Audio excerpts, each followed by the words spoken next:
Hacia el siglo VI después de Cristo, la península arábiga se encontraba habitada por numerosas tribus independientes, las cuales conformaban tres grupos principales: los yemeníes en el sur y los nizaríes y gaisíes en el norte.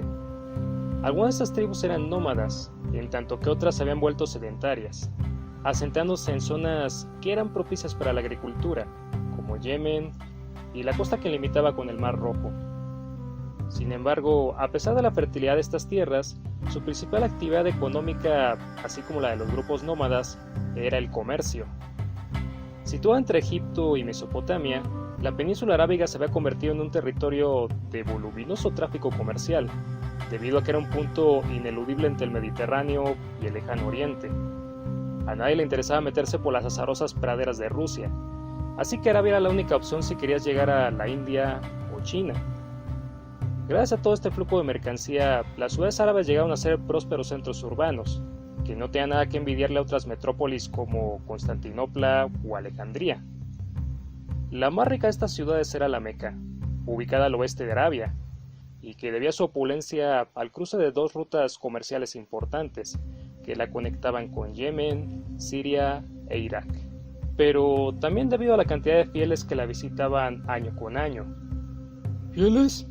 ¿Pero fieles a qué o quién? Pues a la religión, mi chavo, porque además de ser un punto de encuentro para los comerciantes, la Meca también era el principal centro religioso de los árabes, que en aquel entonces profesaban un credo politeísta, el cual pues los hermanaba sin importar la clase social o el lugar del que provenían. Todos anualmente acudían a la Meca para orar delante de la Kaaba, que es un cubo enorme que por aquel entonces contenía las reliquias de distintas tribus o ciudades. Junto a la religión, el idioma era otro punto en común para los árabes, pues hablaban la misma lengua y escribían el mismo tipo de alfabeto. No obstante, a pesar de tener estas dos semejanzas culturales, la relación entre los distintos grupos árabes está muy lejos de ser cordial, ya que constantemente guerreaban entre sí. A veces lo hacían por cuestiones internas que tocaban asuntos exclusivos de la península, pero otras veces lo hacían por interferencia externa. Conscientes de la importancia geopolítica de Arabia, los imperios bizantino y persa sansanita buscaban sacar provecho de las rutas comerciales que pasaban por Arabia. Para ello, ambas potencias pactaron, o en algún caso impusieron, alianzas con algunos jefes árabes, quienes a cambio del favor de sus aliados les proporcionaban gran parte de lo que generaban las caravanas comerciales. Así, persas y bizantinos pudieron quedarse con una rebanada del pastel que hacían los árabes. Sin embargo, estas alianzas no tuvieron un impacto positivo en la península, pues fueron una razón más para que se suscitaran los enfrentamientos entre árabes. Ahora por culpa de los bizantinos y persas, quienes mandaban a sus aliados en Arabia para que acabaran con los de la otra parte. Así que pretextos sobraban para hacer la guerra en la Arabia de aquel entonces. Y fue en este tiempo tan convulsionado que vino al mundo Muhammad ibn Abdalán, o Mahoma como nosotros lo conocemos, quien vendría a revolucionar el mundo árabe, y que sería además el padre de una nueva religión que hoy en día conocemos como el Islam.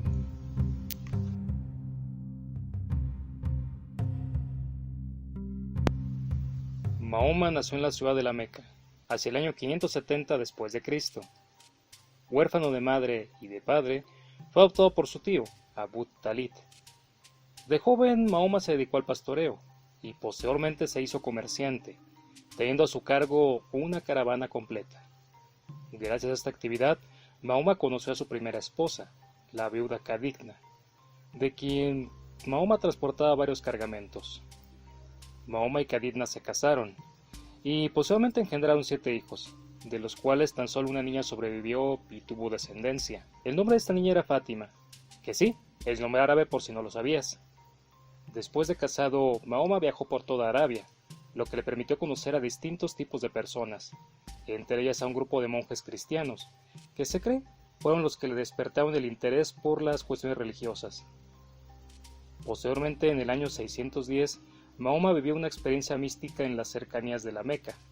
Se le apareció el diablo, o bueno, cuando menos eso pensó en un inicio, ya que después concluyó que se trataba de una revelación de Alá, que es el nombre por el cual los árabes llaman a Dios. Según esta primera revelación, Alá quería que Mahoma transmitiera su palabra a los hombres, encomienda que éste aceptó, escuchando y memorizando sus palabras durante posteriores revelaciones. Al cabo de 3 años, Mahoma comenzó a difundir la palabra de Alá entre los familiares y vecinos, ganando así un pequeño grupo de seguidores, mayormente jóvenes, así como extranjeros que vivían en la Meca.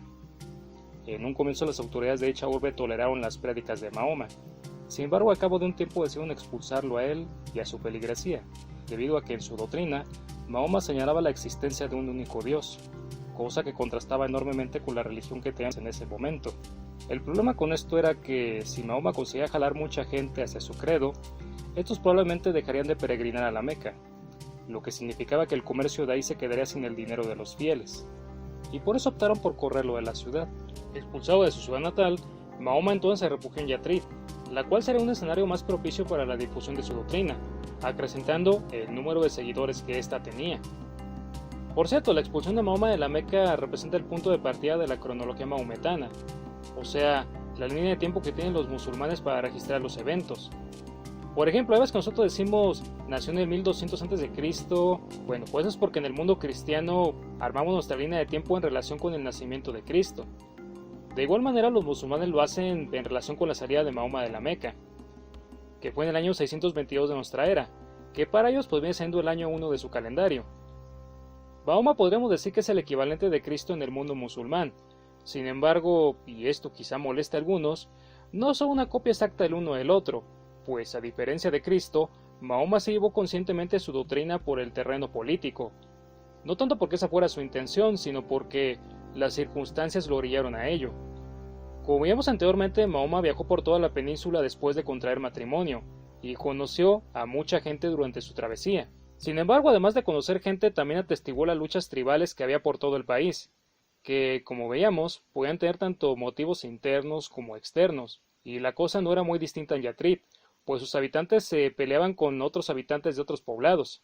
Conmovido por esta situación, Mahoma entonces decidió usar su doctrina para pacificar la región. ¿Cómo? Pues incitando a sus seguidores a que buscaran la paz y la conciliación, antes de llegar a la violencia. Y bueno, pues también convirtiendo a las tribus que hostilizaban a sus seguidores. Esta doble maniobra al final resultó ser efectiva, eliminando las disputas entre las tribus y dándole a Mahoma un estatus político además del de espiritual. A raíz de este evento, la región comenzaría a unificarse bajo el liderazgo de Mahoma, naciendo entonces la Umma, que significa Comunidad Religiosa Musulmana, la cual agrupaba a todos sus seguidores. Pero la Umma no era una simple asociación religiosa, sino un nuevo tipo de sociedad que alentaba la fraternidad entre sus practicantes. Cabe destacar que a diferencia de la sociedad tribal que imperaba en Arabia, la Umma era una sociedad de carácter abierto, o sea que cualquiera podía ingresar a ella. Solamente bastaba con plegarse al credo musulmán.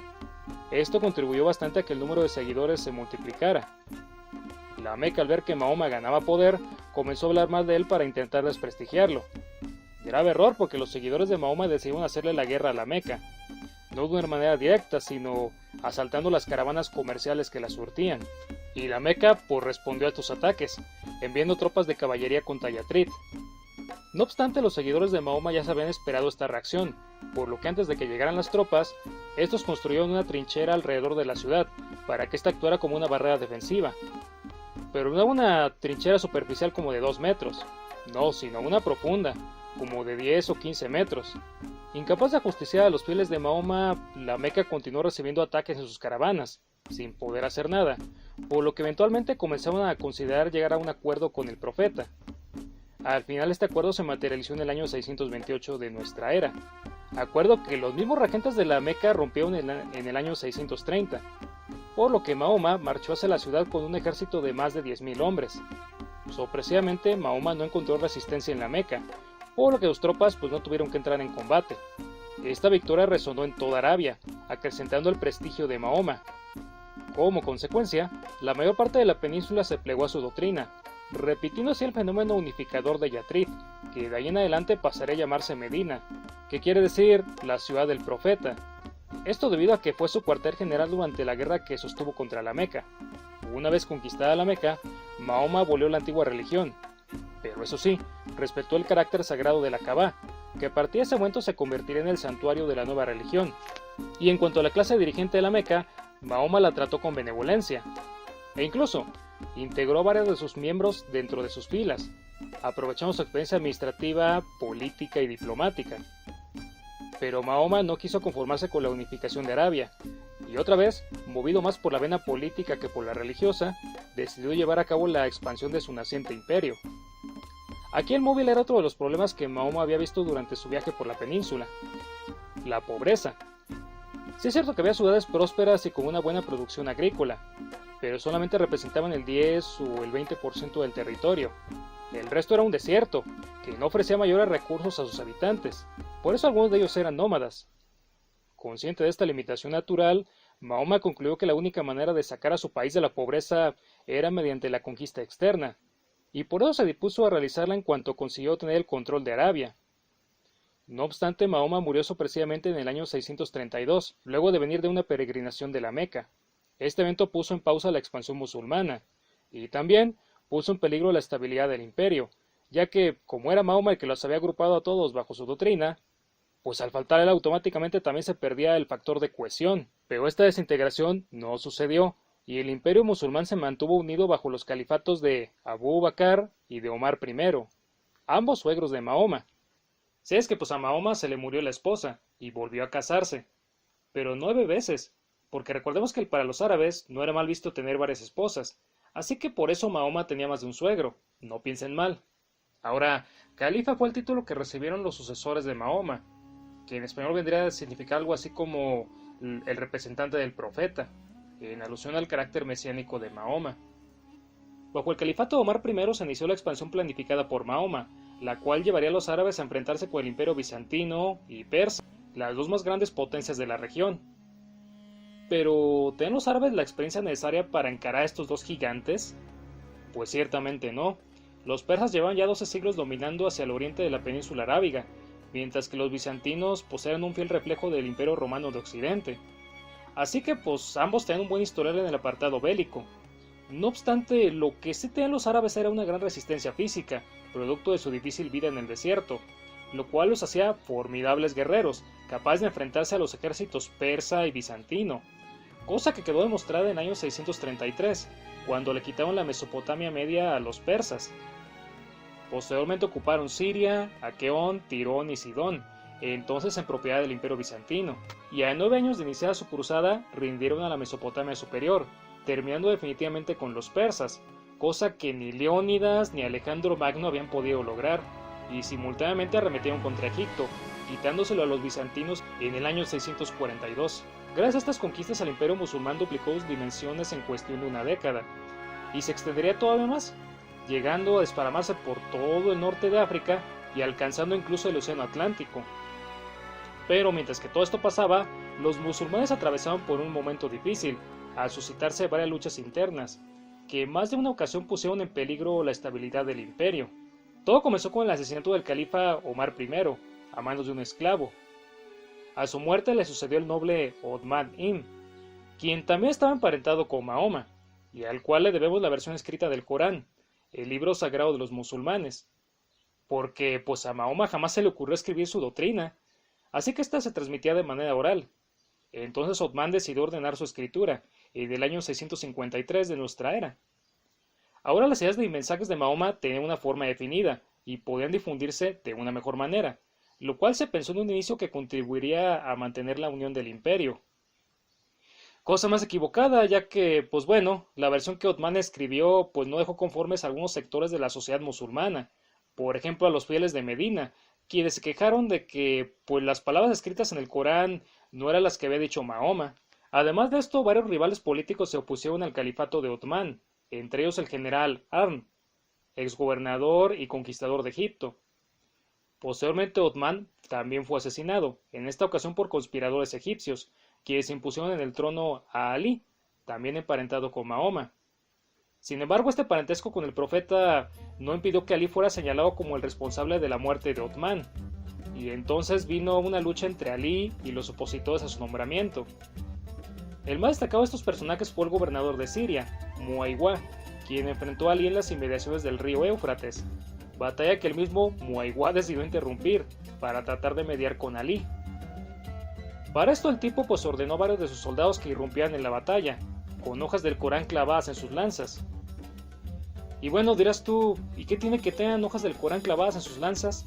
Ah, bueno, pues es que el Corán condena las luchas entre los musulmanes, lo cual se pensó que tendría un impacto negativo en las fuerzas de Ali. Y efectivamente, el impacto fue tal que varios de los comandantes de Ali opinaron que debía suspenderse la lucha y tratar de llegar a un acuerdo con Muaywá. La propuesta pues era sencilla, que sometiera a un arbitraje el caso de Ali, para determinar si había o no había asesinado a Othman. Al final el dicho arbitraje decidió que sí, que efectivamente Ali había matado a Othman, y el hombre pues decidió proseguir con la lucha. No obstante, pues fue asesinado en el año 661, frente a la mezquita de Kufa.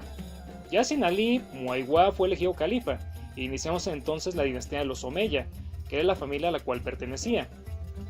Mas esto tampoco detendría las luchas internas, y a la muerte de Muaywá volvería a correr la sangre en las inmediaciones de Kerbala, en la actual Irak.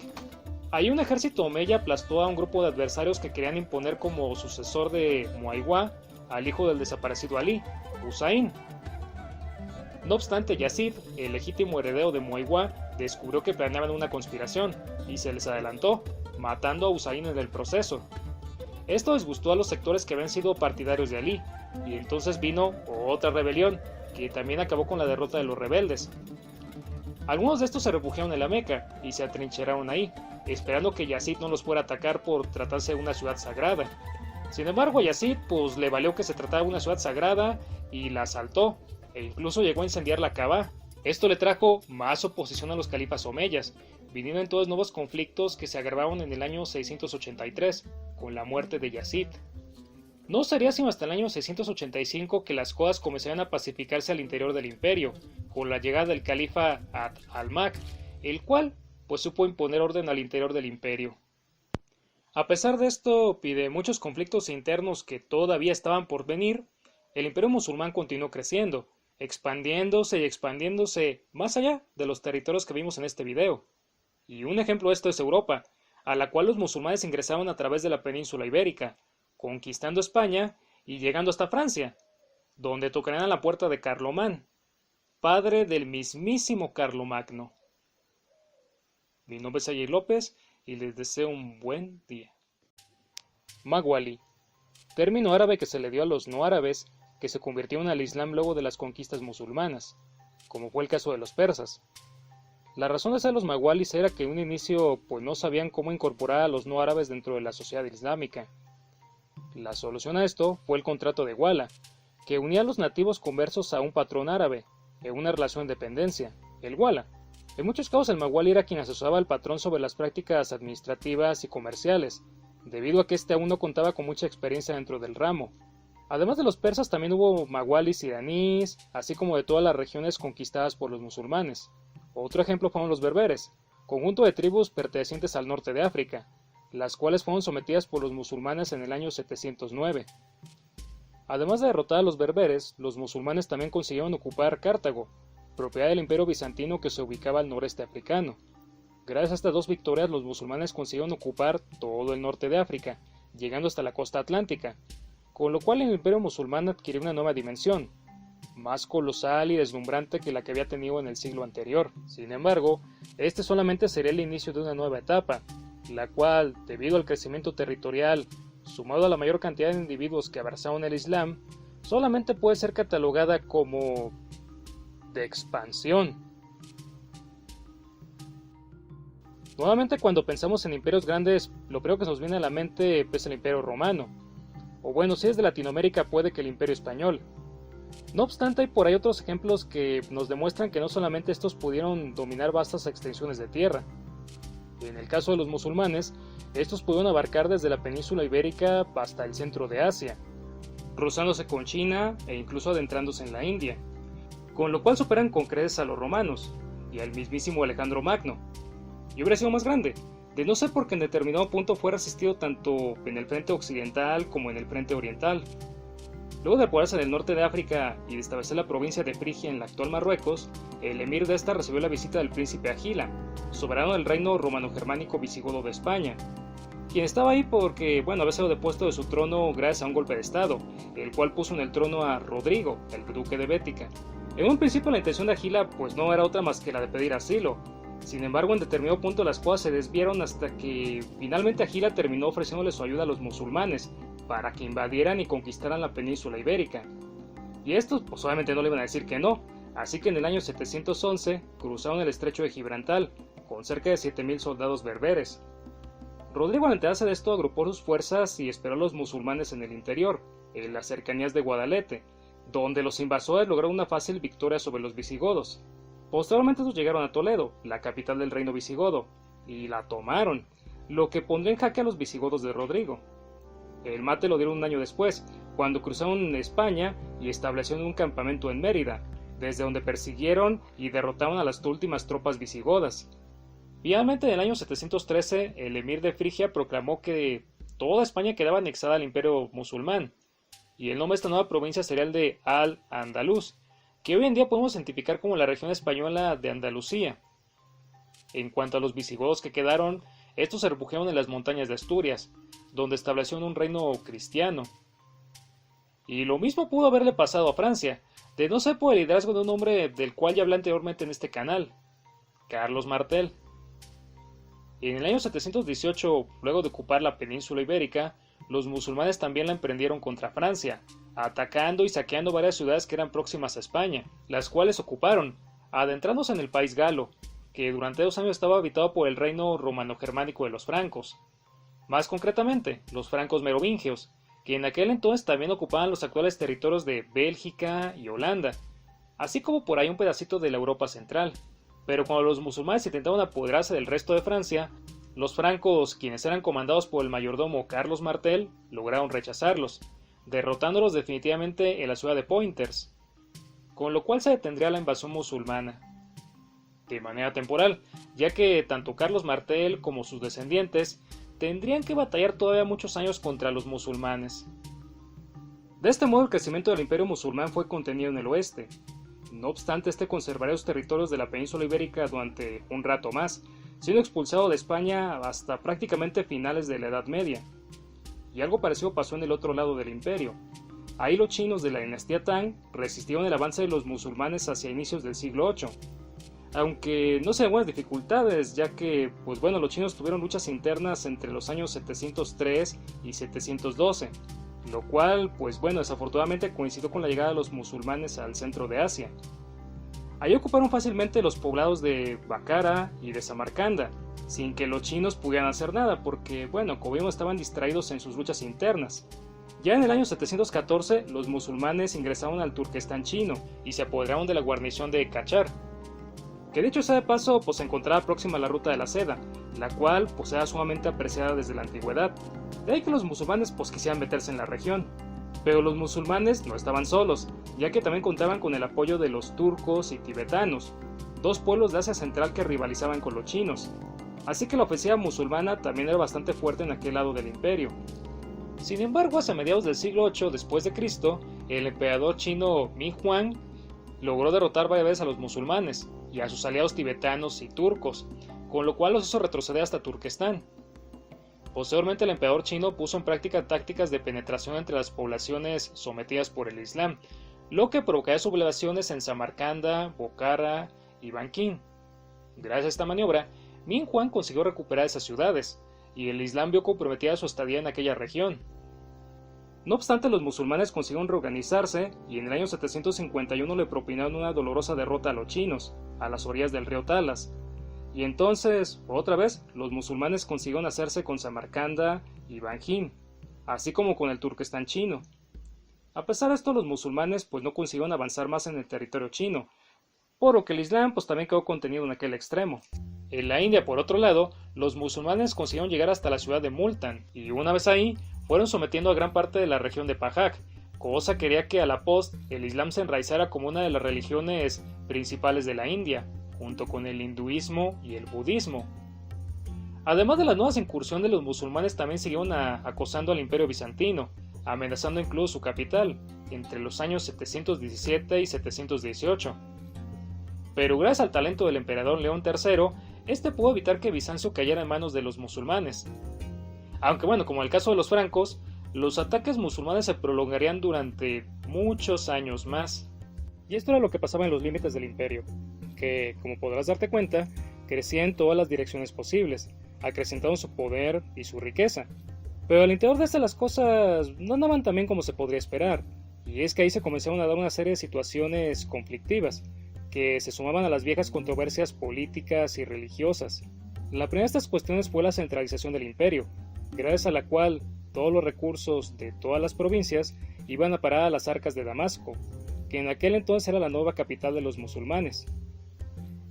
Esta situación mantenía descontentos a los habitantes de las provincias, quienes pues seguramente decían: ¿por qué tenemos que darle nuestros recursos? Ellos ni siquiera viven aquí. No, que se vayan a la fregada. Otro conflicto más era la inconformidad de los habitantes de la península arábiga, pues de haber sido la cuna del islamismo había pasado a convertirse en una simple provincia, desprovista de todo su valor histórico. Y no porque alguien le haya borrado la memoria a los musulmanes, sino porque gradualmente esta había dejado de tener peso dentro de la administración del imperio, siendo casi ignorada por los califas que vinieron después de Abd al-Mahd. Este desplazamiento político y administrativo tiene una explicación, y esa era que la capital, pues como vimos, era Damasco, en la actual Siria, o sea, que estaba fuera de la península arábiga, y por esta razón, pues bueno, ya no tenía tanto peso como durante los inicios del imperio. Sin embargo, pues el descontento de la gente ahí estaba, y los habitantes de la península se quejaban con los califas, quienes, pues aparte de esto, eran acusados de poner en puestos de poder muy alto a gente de origen sirio, no árabe, lo cual contrariaba las enseñanzas de Mahoma. Junto a estas problemáticas también estaba el asunto de los Mawali, que demandaban tener mayores derechos políticos y sociales. Todas estas circunstancias contribuyeron a que en el año 743, tras la muerte del califa Hisham, estallaran serios conflictos por la sucesión, ya que muchos querían treparse al trono. Algunos porque, pues como vimos, estaban inconformes con el régimen actual, otros porque, bueno, pues simplemente tenían hambre de poder. Al final quien se vino quedando con el califato fue un general que estaba pues lejanamente emparentado con los omeyas, Marwan Ibn, quien desplazó al heredero legítimo de Hisham, adoptando el nombre de Marwan II. En su califato, Marwan II movió la capital, de Damasco en Siria, a Arram, en la actual Mesopotamia. Y esta pues fue una decisión más personal que estratégica, ya que Marwan era un militar destacado que había realizado múltiples conquistas en Asia Menor, cerca de Mesopotamia. Por eso pues el tipo se sentía familiarizado con la región. Y gracias a estas conquistas pues el tipo gozaba de una buena reputación entre los musulmanes. Y por esta razón también mucha gente decidió apoyarlo a la hora de que quiso agandallarse el poder. Sin embargo, toda esta reputación al final pues no evitaría que Marwan viviera uno de los momentos más difíciles y más complicados de la historia del imperio musulmán, pues la oposición contra los omeyas arreció durante su califato. ¿Qué tanto? En agosto del año 750, delante de una multitud en el Cairo, Marwan II fue ejecutado por un grupo de opositores, quienes además exhibieron su cadáver de manera pública.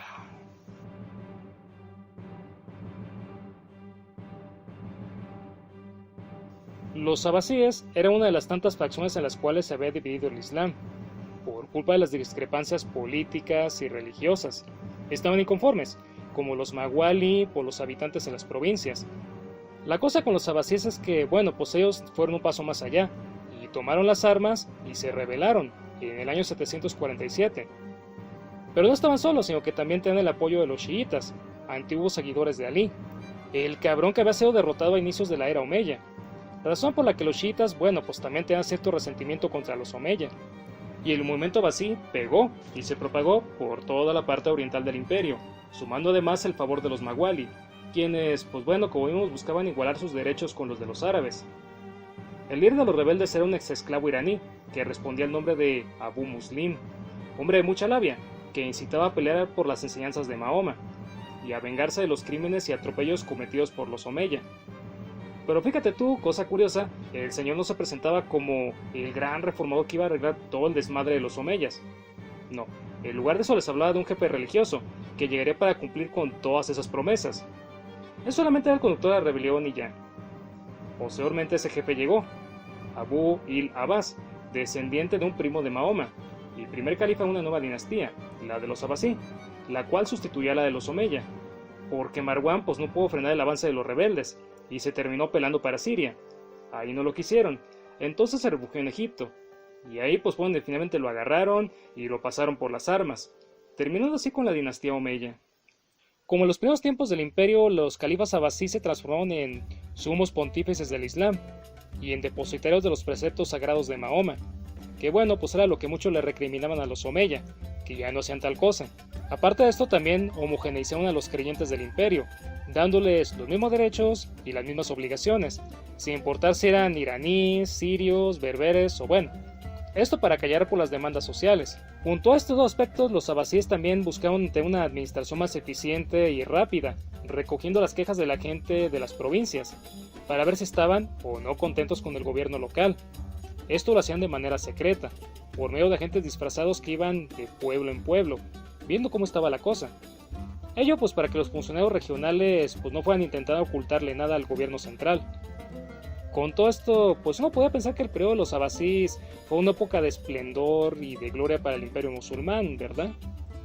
Pues nada más alejado de la realidad, ya que durante 2 años el imperio musulmán se terminó de joder, y nunca más volvió a ser lo que había sido durante los califatos de los Omeya. Pero bueno, hay que decir que la debacle pues no fue culpa de los abasí, sino del mismo fenómeno que los había creado.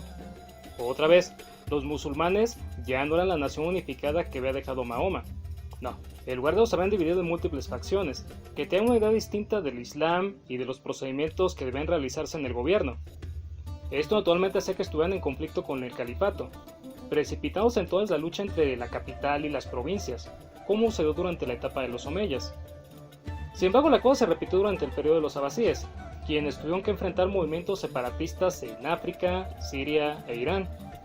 Sí, porque los habitantes de las provincias pensaron, no nos gusta su gobierno, no nos gusta cómo llevan la religión, pues mejor nos independizamos de ellos, ¿no? Estas insurgencias se sucedieron a finales del siglo VIII e inicios del IX, y en algunos casos se prolongaron hasta mediados de dicha centuria. Dicha extensión gradualmente fue mermando la capacidad ofensiva de los ejércitos abasíes, que inevitablemente comenzaron a sufrir derrotas en uno y otro frente. Ante esta situación, la dinastía abasí pues tuvo que recurrir a los servicios de un jefe militar turco, al que comisionaron para que se encargara de los rebeldes. En un principio este militar pues no tuvo mejores resultados que los abasíes, pero poco a poco comenzó a ganarles terreno, hasta que finalmente pudo sofocar la rebelión en Irán, Siria y en Egipto. No de una manera definitiva, ya que durante el siglo X la mecha separatista volvería a prenderse en el norte de África, donde se instaló el califato fatimita, que tomó su nombre de un descendiente de Fátima, la hija de Mahoma. Este califato contó con el apoyo de los berberes, y fue el primero que logró independizarse de manera definitiva de los abasíes, rompiendo para siempre la unidad del imperio. Sí, el primero, porque después del fatimita, el de Al-Andalus también se independizó, reclamando para sí la península ibérica. Pero ojo, que en el caso del califato de Andalus, la historia tiene un génesis pues más dramático que las discrepancias religiosas y políticas. La revolución abasí mató a todos los omeyas, menos a uno. Abd al-Rahman era nieto del califa Hisham y se encontraba en Siria al momento de la insurrección, por lo que su vida pues estuvo en peligro. No obstante, este consiguió escapar, refugiándose posteriormente en España. Ahí el tipo pues pudo integrarse a la burocracia andaluza, y luego de algunos años consiguió llegar a gobernador, o emir en este caso, más precisamente en el año 756, cargo que pasó a su hijo, junto con el resentimiento por los abasíes. Y este odio pues trascendería más allá, llegando hasta su descendiente Al-Rahman III, que en el año 929 se desquitaría emancipando a la península ibérica del control de los abasíes. De tal modo que ya para mediados del siglo X teníamos un imperio musulmán fragmentado en 3 califatos diferentes: el de Bagdad, que era donde los abasíes habían trasladado su capital, el de la península ibérica y el del norte de África. Y pudieron haber sido más, ya que los habitantes de otras provincias también quisieron independizarse del imperio, como inspirados por la insurrección de los fatimitas y de los andaluces. Esto otra vez puso en aprietos a los abasíes, que rápidamente se vieron rebasados por la situación. Entonces aparecieron los turcos, aquellos que se habían convertido al Islam durante las campañas en China, igual que hicieron en otra época los persas y los berberes. Una vez dentro del Islam, los turcos se integraron a los ejércitos musulmanes, haciéndola de soldados, así como de oficiales de mediana importancia. Sin embargo, con el tiempo su presencia en la milicia pues fue en aumento, tanto que ya para mediados del siglo X eran mayoría dentro de las fuerzas armadas. Sí, los ejércitos musulmanes de los 900 después de Cristo ya no estaban integrados por árabes, sino por turcos, que eran los que de verdad le entraban a los putazos. ¿Te suena de algo esta organización? Efectivamente, en la antigua Roma los germanos también llegaron a convertirse en el principal motor de las legiones romanas, reemplazando a los itálicos que con el tiempo pues perdieron el control de sus ejércitos y sufrieron varias insurrecciones de estos. Aunque bueno, pues aquí en el caso de los turcos, estos jamás se le rebelaron a los musulmanes. Sin embargo, sí consiguieron ganar pues cierta autonomía dentro del imperio, la necesaria para crear varios principados en el extremo oriental. Estos principados posteriormente se unificaron bajo el mando de un líder, el bey, que fue algo así como otro califa dentro del califato de los abasíes. Ahora, regresando a los abasíes, estos ya no pudieron frenar las rebeliones. Entonces, pues le pidieron ayuda al bey de los turcos, quien accedió a echarles la mano, pero con una condición, que aceptaran someterse a la autoridad de este. A los abasíes pues prácticamente no les quedó de otra, así que en el año 1055 después de Cristo, el bey se convirtió en un sultán, absorbiendo el califato de Bagdad. De este modo el califato abasí desapareció para siempre, dando paso al sultanato de Turquía, que efectivamente logró establecer el orden en Irak, Irán y Mesopotamia, recuperando Siria y quitándole territorios al imperio bizantino. Finalmente, en el año 1453, el sultanato de Turquía consiguió derrotar a los bizantinos, tomando Constantinopla y extendiendo su dominio hasta el este de Europa. Y así fue como el imperio musulmán llegó a convertirse en el que quizás sea el imperio más extenso de la Edad Media, el cual se dividió por culpa de las problemáticas internas. A pesar de esta desintegración, los califatos occidentales y orientales alcanzaron un notable desarrollo, tanto cultural como económico, y bueno, pues por qué no decirlo, cuyo legado pues no llega hasta nuestros días.